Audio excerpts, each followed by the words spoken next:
Hey, Greg, welcome to the show. Hey, Jason, thank you for having me. Yeah, excited to have you on. Tell us who you are, what you do. I'm Greg Peters. I'm the founder of two agencies, 4B Marketing and Hybrid Marketing here in Denver, Colorado. 4B is focused on technology, energy, and government sectors, and Hybrid is focused on more of the regulated market space. Okay. Why two agencies? Why not just one?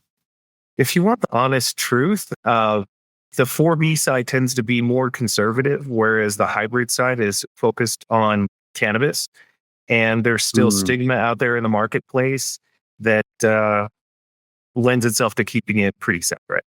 yeah, I guess you wouldn't be able to get government contracts, I think. Yeah.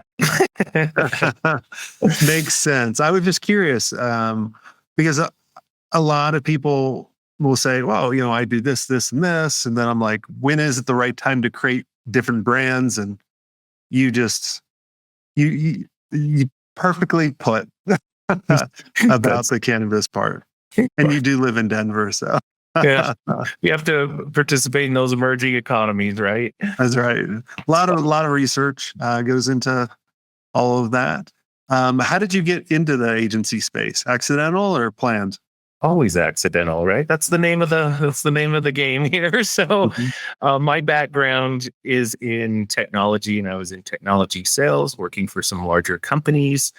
I kind of got sick of the publicly traded large organization kind of frameworks, and I took a little foray to solar energy for a while and helped manage an acquisition here in Colorado for a company in California.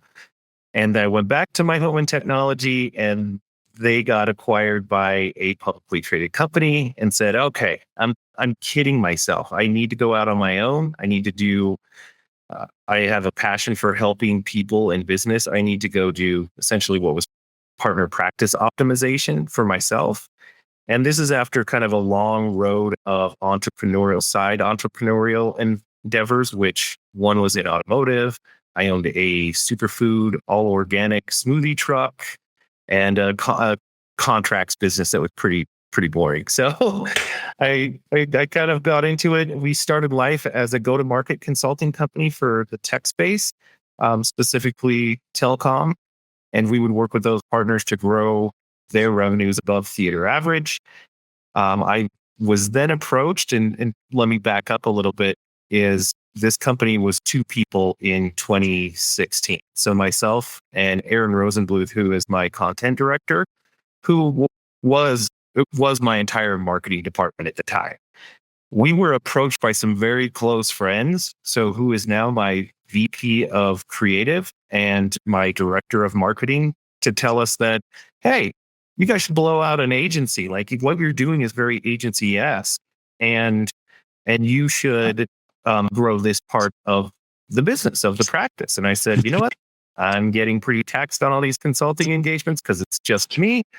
And I think that sounds like a great idea. So coincidentally, the stars align just like they can, and all of a sudden we a lot of web development came in the door, then brand development, and then we needed ways to drive revenue off those brands at the websites and things like that, and started becoming a HubSpot partner and really embracing all the inbound methodologies, and then extending that into programmatic and other platforms of advertising. What was the biggest surprise, and how long did it take you to get over the million mark when you were starting the agency? So we had been plunking along. I think our first full year we did about 600K. Second year we hit $1 million our second year. So it's Okay. pretty rapid, pretty quick, and it was almost like letting go of the reins. Hey, I know this isn't a comfortable spot for you, Greg. However, you have the best creative team and marketing team coming to join you. And so, that's been a philosophy that we've always had is less command and control, just put the right people in the seats and let them do their best work. And that really accelerated us forward quickly.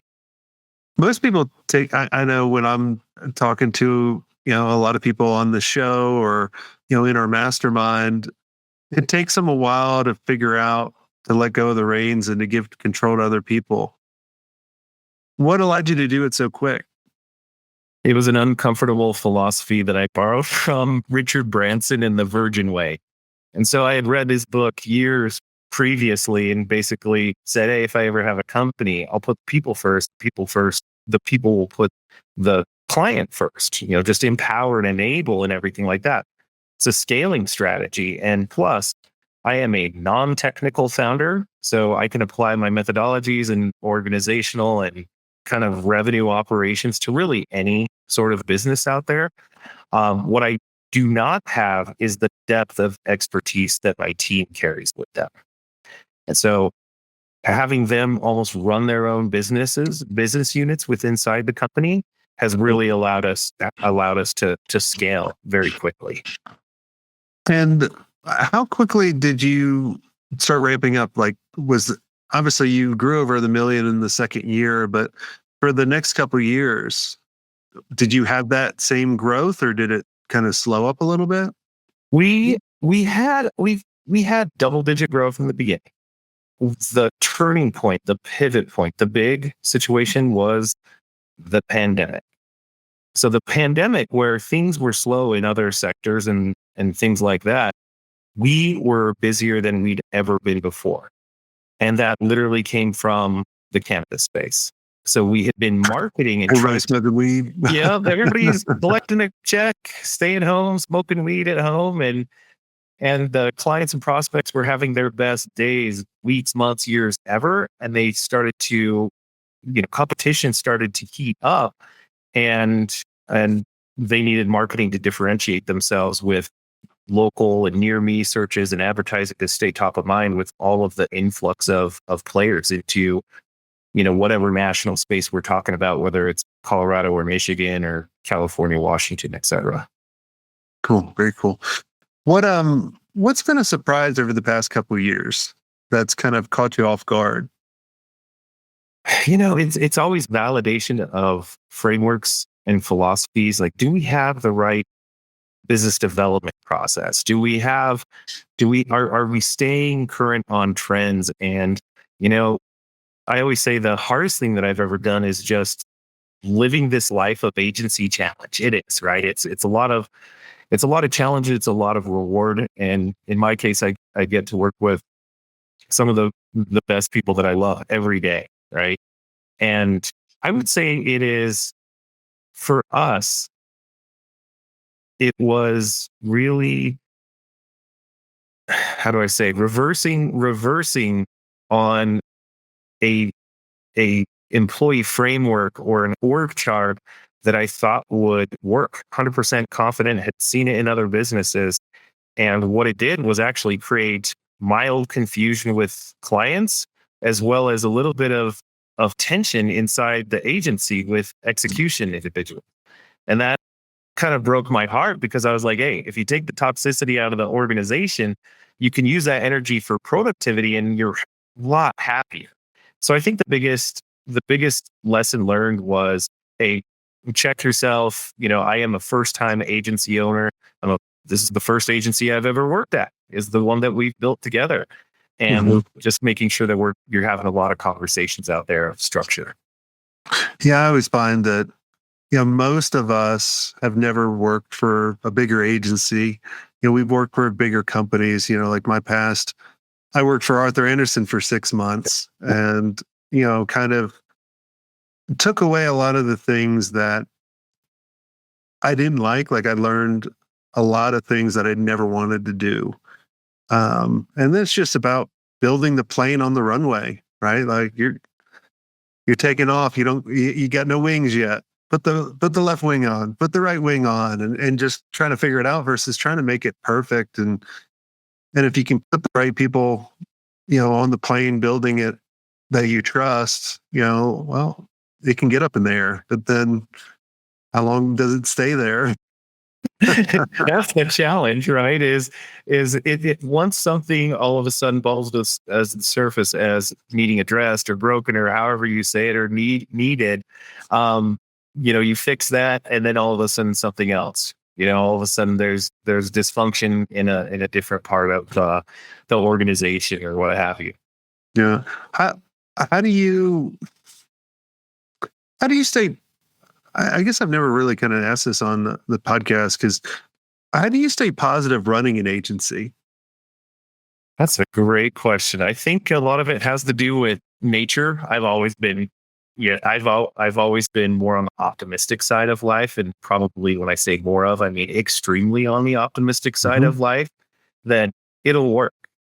Um, and along with a support system of people that believe in you. So not only in internal, at the agency, but my wife is a really good example where when I was starting this business out, it gets really frustrating and a little bit scary that you are draining your bank account to get this dream off the ground. Hmm.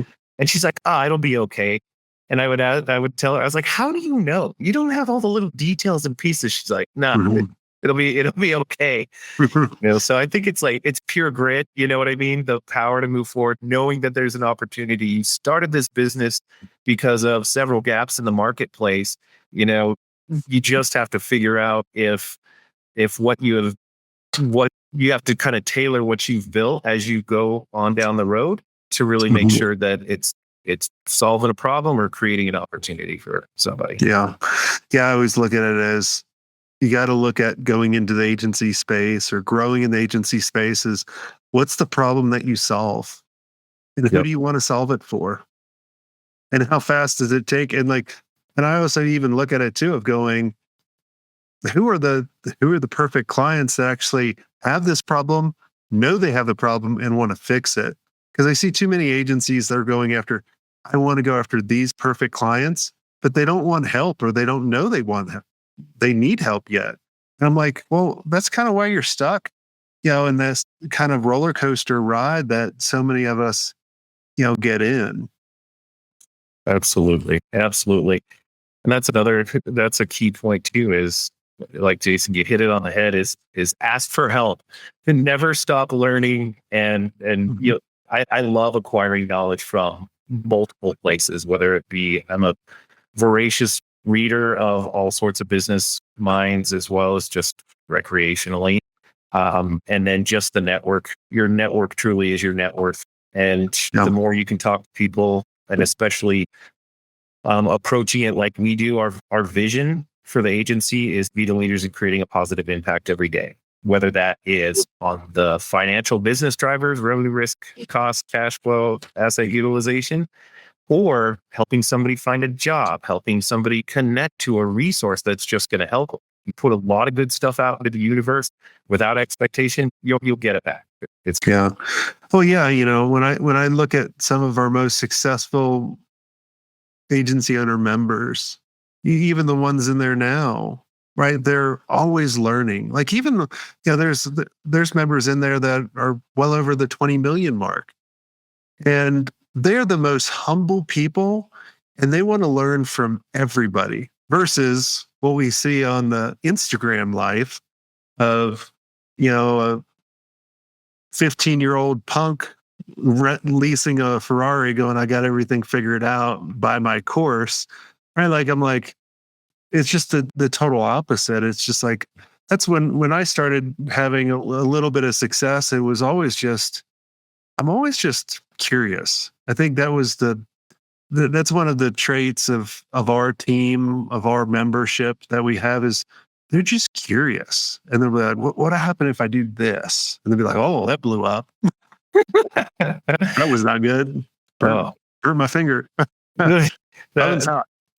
That Jason, that is the I've said that so many times in here, is just natural curiosity is the biggest asset you could Mhm. have.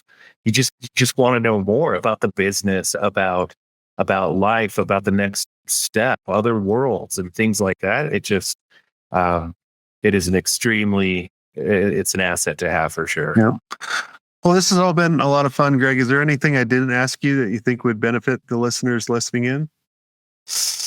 I I would say I think you covered it, Jason. This was a great opportunity. I appreciate your background, and I know we have some similarities of Mhm. being in the great state of Colorado and raising boys and things like that. Mhm. But No, I think you hit it all. So thank you. Cool. Thank you. Awesome. Well, Greg, thanks so much for coming on the show. And if everyone, if you enjoyed this episode, make sure you share it out with a friend. And if everyone listening, if you want to constantly keep learning, you're curious, you don't want to do it all by yourself, and kind of like Greg was saying, your net worth is your network. We've put together an amazing community of just agency owners that are humble, transparent. They're growing fast. And if you'd like to do it with us, reach out, go to agencymastery.io. And until next time, have a swank day.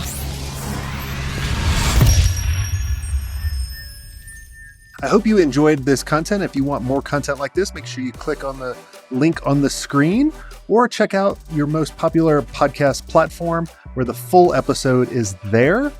And until next time, have a swank day. What are you doing? Go check it out. Click on the link.